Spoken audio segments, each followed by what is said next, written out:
Para compreender a importância da autofagia, primeiro precisamos visualizar o seu mecanismo com clareza. Não é um processo aleatório, é uma coreografia molecular precisa e elegante, orquestrada por dezenas de genes e proteínas. Tudo começa com um sinal. A célula precisa saber que é hora de limpar a casa.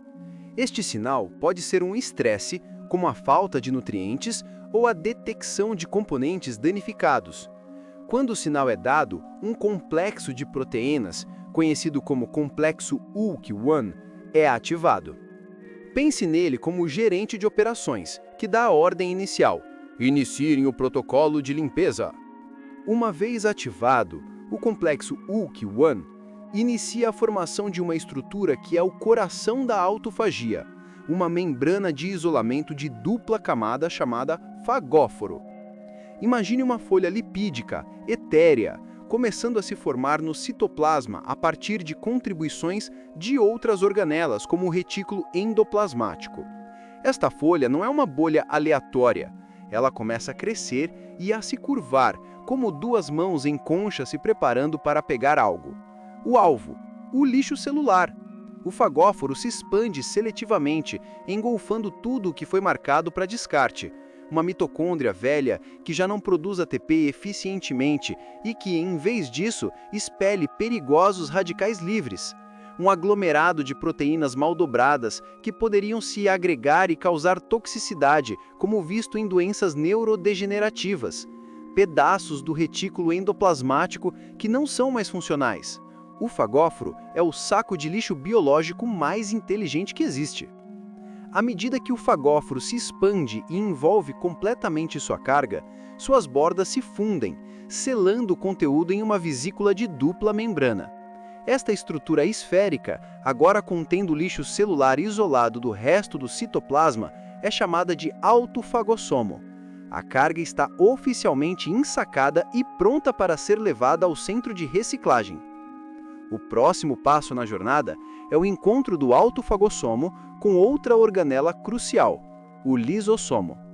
O lisossomo é frequentemente chamado de estômago da célula, e por bom motivo. É uma pequena vesícula cheia de enzimas digestivas extremamente potentes, chamadas hidrolases ácidas. O ambiente dentro de um lisossomo é altamente ácido, com um pH em torno de 4,5, o que é ideal para que estas enzimas funcionem e quebrem praticamente qualquer macromolécula biológica. O autofagossomo, transportado pelo citoesqueleto da célula, migra em direção a um lisossomo. Através de um processo de fusão de membranas, as duas vesículas se unem. A membrana externa do autofagossomo se funde com a membrana do lisossomo, criando uma estrutura híbrida chamada autolisossomo. Neste momento, o conteúdo que estava selado dentro do autofagossomo é exposto ao coquetel mortal de enzimas digestivas do lisossomo. Dentro desta câmara de reciclagem, a mágica acontece. As proteases quebram as proteínas em seus aminoácidos constituintes. As lipases quebram as gorduras em ácidos graxos e glicerol. As nucleases quebram o DNA e o RNA em nucleotídeos. As organelas complexas são desmontadas até os seus blocos de construção mais básicos. Mas a história não termina com a destruição. Este é um sistema de reciclagem, não de eliminação. Uma vez que a digestão está completa, estes blocos de construção valiosos, aminoácidos, ácidos graxos, açúcares, são transportados para fora do autolisossomo, de volta para o citoplasma. A célula, agora, pode reutilizar estas matérias-primas. Os aminoácidos podem ser utilizados para construir novas proteínas perfeitamente funcionais. Os ácidos graxos podem ser queimados nas mitocôndrias restantes para gerar energia. É o auge da eficiência biológica, transformar lixo em tesouro, resíduos em recursos.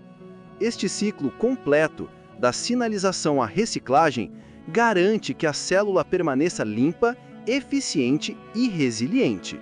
É um processo contínuo, ocorrendo em um nível basal em todas as nossas células todos os dias. Entretanto, a questão fundamental é: o que regula a intensidade desse processo? O que faz a célula pisar no acelerador da autofagia? A resposta está em um delicado balanço de sinais moleculares, um cabo de guerra entre crescimento e manutenção. No centro da regulação da autofagia, encontramos dois protagonistas moleculares, dois maestros que regem o metabolismo celular com precisão absoluta. Eles são como os dois lados de uma gangorra. Quando um sobe, o outro desce. Seus nomes são mTOR e AMPK. Vamos começar com o mTOR, que significa alvo da rapamicina em mamíferos. O mTOR é o grande sensor de abundância da célula. Pense nele como o gerente de um canteiro de obras em um período de boom econômico. Quando há uma grande oferta de recursos, aminoácidos, especialmente a leucina, glicose e, consequentemente, insulina, fatores de crescimento, o mTOR fica altamente ativo. Sua mensagem para a célula é clara: temos recursos de sobra, é hora de construir, crescer e se proliferar. Quando o mTOR está ativo, ele promove a síntese de proteínas, a construção de novas organelas e o crescimento celular. É um sinal anabólico e, crucialmente, para que a construção ocorra sem interrupções, o mTOR ativamente inibe a autofagia. Afinal, por que reciclar se você tem material novo chegando a todo momento? Ele coloca um freio poderoso no complexo ULK1, impedindo o início da faxina. Agora, vamos conhecer o outro lado da gangorra, a AMPK, ou proteína quinase ativada por AMP. A AMPK é o sensor de crise energética da célula. Pense nela como a gerente de operações de uma cidade durante uma severa recessão ou um blackout. A AMPK monitora o nível de energia da célula, especificamente a razão entre ATP, que é a molécula de energia, e AMP, que é um subproduto do uso de energia. Quando os níveis de ATP caem e os de AMP sobem, significa que a célula está gastando mais energia do que está produzindo. É um sinal de alerta. A AMPK é ativada e sua mensagem é o oposto da do mTOR. Alerta vermelho. Crise energética. Parem todos os processos de construção caros e comecem a reciclar tudo que for possível para gerar combustível. O AMPK desliga a síntese de proteínas e outros processos anabólicos para economizar energia. E, de forma crucial, ela ativa fortemente a autofagia, tanto diretamente, fosforilando o complexo ULK1, quanto indiretamente, inibindo o mTOR. Compreender essa dinâmica mTOR-AMPK é a chave para entender como podemos modular a autofagia conscientemente.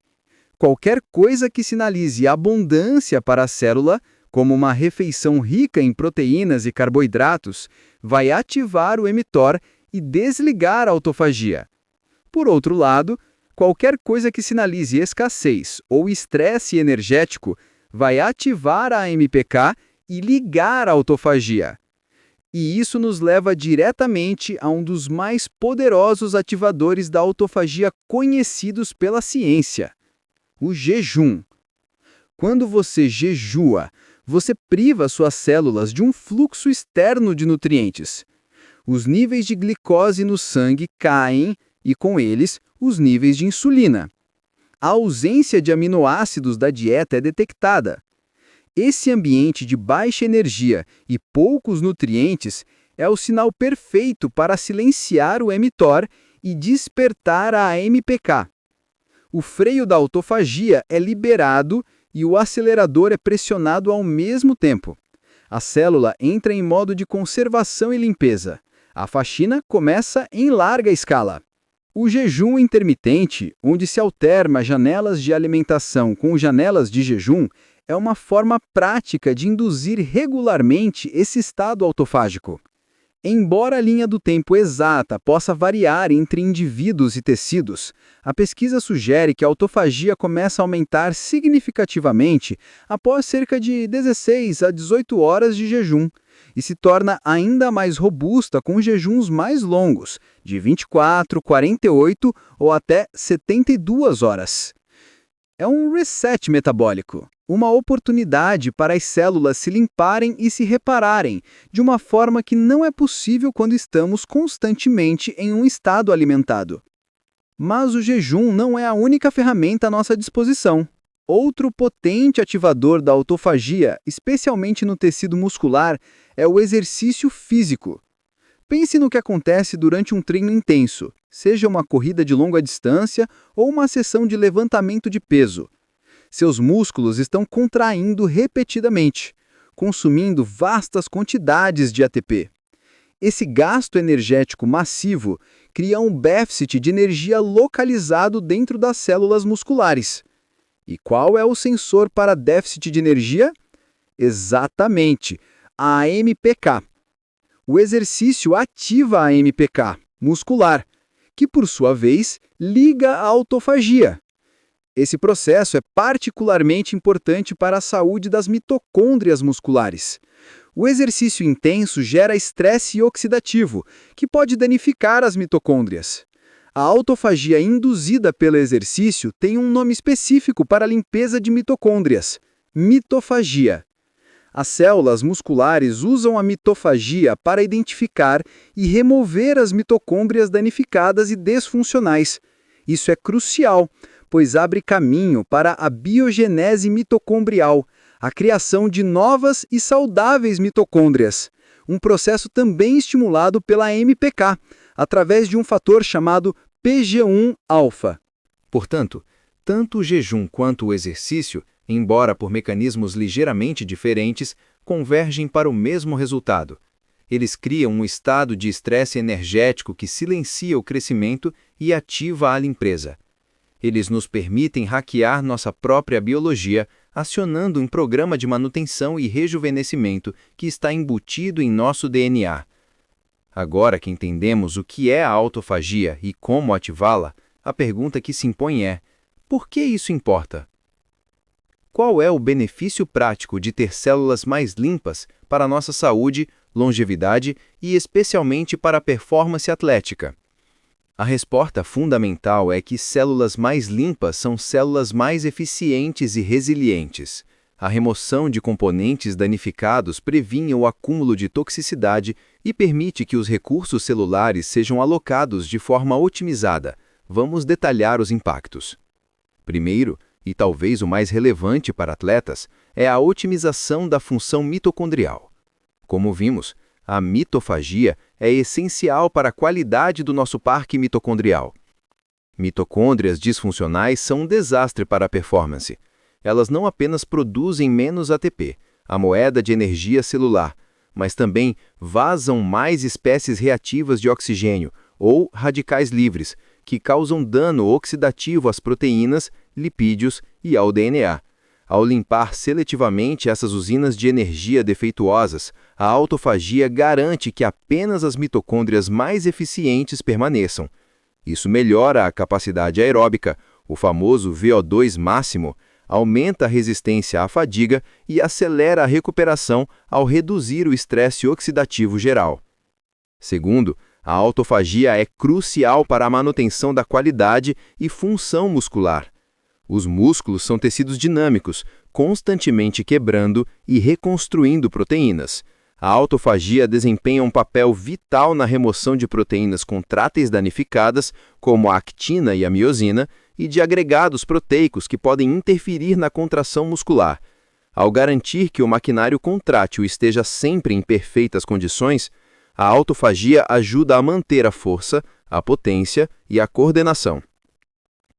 Além disso, ela é um mecanismo protetor contra a sarcopenia, a perda de massa e função muscular relacionada com a idade, que é em parte causada por uma diminuição na eficiência autofágica. Terceiro, os benefícios se estendem para além dos músculos. A autofagia tem um papel neuroprotetor profundo. No cérebro, ela é a principal forma de eliminar agregados de proteínas tóxicas, como as placas beta-amiloide e os emaranhados de proteína tau, associados à doença de Alzheimer, ou a alfa-sinucleína, associada à doença de Parkinson. Manter a autofagia cerebral robusta é uma estratégia promissora para a saúde cognitiva e a prevenção de doenças neurodegenerativas. Para um atleta, um cérebro que funciona bem é tão importante quanto músculos fortes, afetando o foco, o tempo de reação e a tomada de decisões. Quarto, a autofagia é uma peça central na saúde metabólica. Ela ajuda a regular o metabolismo da glicose e dos lipídios. Por exemplo, a autofagia no fígado e no pâncreas ajuda a manter a sensibilidade à insulina. Células que estão sobrecarregadas com lipídios ou componentes danificados podem se tornar resistentes à insulina, um precursor do diabetes tipo 2. Ao limpar esse excesso, a autofagia ajuda a manter o corpo metabolicamente flexível e saudável.